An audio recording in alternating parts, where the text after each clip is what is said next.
Bonjour tout le monde, vous me retrouvez, donc Nikita Fantasy. Aujourd'hui, je vais vous expliquer une des pierres, comme promis, l'œil de tigre.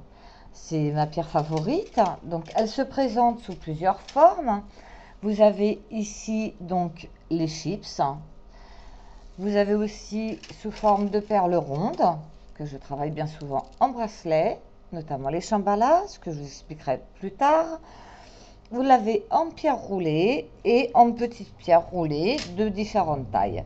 Elle est facilement reconnaissable à ses reflets, c'est-à-dire selon sa position, à la lumière, elle peut changer de couleur, aussi selon si elle travaille ou pas. Donc l'œil de tigre est une pierre protectrice. C'est l'une des plus fortes pierres protectrices parmi toutes. Elle protège du mauvais œil. C'est la pierre des clairvoyants, parce qu'elle permet aussi de voir. Vous voyez, vous l'avez ici en collier, ce qu'on appelle baroque, sous un alignement de chips tissés entre elles. Donc je reviens à l'explication de la pierre pure. Donc c'est une pierre protectrice, comme je vous l'ai dit. Elle fortifie les os et les articulations, donc très bonne pour les personnes qui ont éventuellement des rhumatismes ou qui sont sujets à avoir une faiblesse des os ou de l'ostéoporose.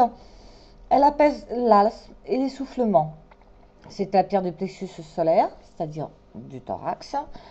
Elle calme les nerfs et renforce le foie. Voilà pour l'œil de tigre, je vous expliquerai plus tard comment la travailler.